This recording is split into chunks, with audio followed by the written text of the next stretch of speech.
Hi guys, just wanted to make another video here on my Ingersoll Rand 80-gallon compressor that I picked up from Tractor Supply a few months ago. Now I have a video of this up running. If you want to check that out, it's on my channel. And I kind of want to go over today what I think about the machine and some reviewer questions. So before I bought this machine, I read on this thing for months. Different reviews, different forums, all kinds of stuff. Now, I've read everything from them saying the motor's caught on fire or locks up, to pump knocking, pulleys being misaligned so belt comes flying off. All kinds of random stuff. Motor getting hot or pump getting too hot. Now, personally, I haven't had any of these issues with this machine. I've run this thing for, I don't know, probably 2-3 hours straight. Never had my motor get hot, pump never get excessive. I live in Michigan, so I get a lot of moisture, so I have a big water valve, and that got pretty full at that time. But other than that, nothing. No knocking to my pump, no misaligned pulleys, no hot motor, no nothing. It's just been a great machine. So, I don't know if they got a fluke or if there was a wiring issue or what was going on with their machines, but I haven't had any of that. So I really like it. The one thing I would definitely recommend, though, is I haven't done yet, but the drain valve at the bottom of the tank, I want to build a 90 that comes out with a ball valve so it's easier to drain, because the one they have on it kind of sucks. But other than that, no real complaints. So as far as some of the viewer questions, the first one I got was about maybe adjusting the pressure on this. So this machine is rated for 175 PSI. You're really not going to want to go any higher than that. Maybe a little over, a little under would be alright, but go too high and what could happen is you could cause your rod bearings to fail or the rod itself to fail in the pump, break off, and just like a motor, it could come through the side of your pump. Or you could wear out the reed valves in the top, making them weaker from the pressure, and then they ain't going to seal, and your pump's not going to build up over time, and then, it's going to be useless eventually. So stay at recommended level. If you want to change it, I didn't look in the book, but as far as I know, you just tighten down the screw in the middle. Do it slowly, drain it, check it, make sure you're not going over too high. I wouldn't recommend cranking it all the way up right away either. Get some hours on it first. Let that pump break in, get those bearings good before you start cranking her all the way up. Wiring. Another thing I got is what I use for wiring, how to wire this machine. So, this motor, if you look on the side of it, tells you it's rated for 21.5 amps. And I can kind of show you, but my shop's pretty dark over here.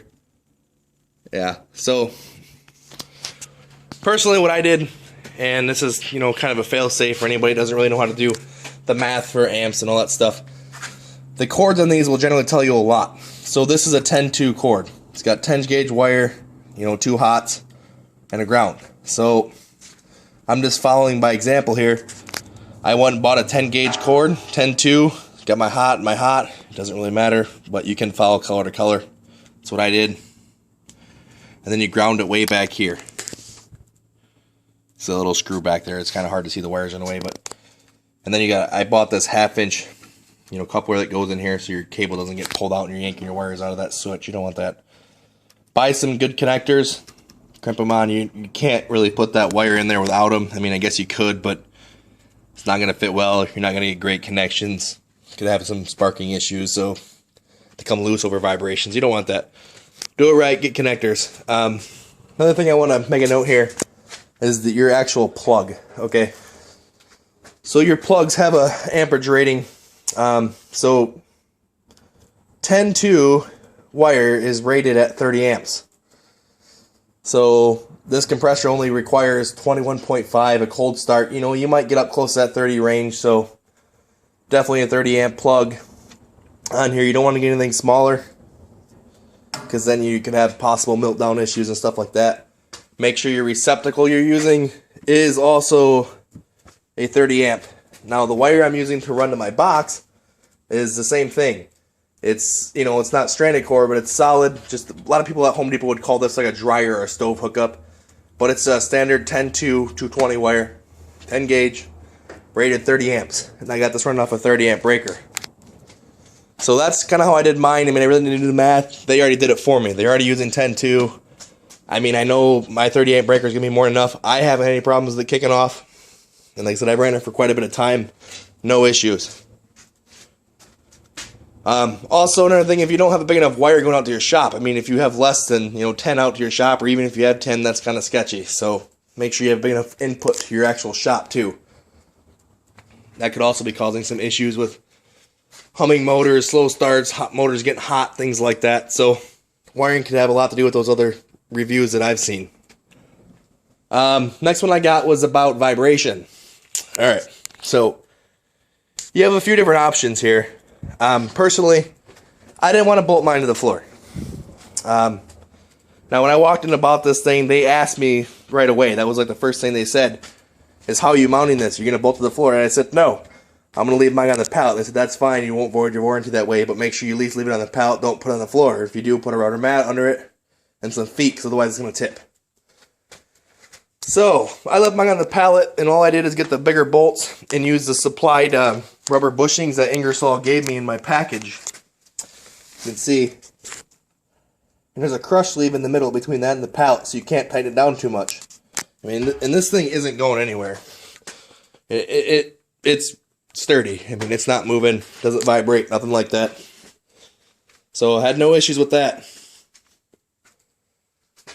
Overall, this has been a great machine. I mean, I would recommend it to anybody. I mean, if you have the money and you maybe do 100% constant duty cycle and you want to spend, I don't know, $200 to $2,500, pick yourself up a Quincy. That machine's going to last you probably your lifetime and your kids and then some. I mean, those are excellent, excellent machines, but personally, I'm not running a body shop where I need it every day, and I'm not going to be running this thing 10, 12 hours a day. I might run it an hour or two at most, maybe 2 or 3 times a day. And that's about it. But for what I use it for, great machine. Really, really like it. Recommend it to anybody. So I really hope this helps you guys out. If you have any more questions about this machine, I'd be happy to answer them. Thanks for watching.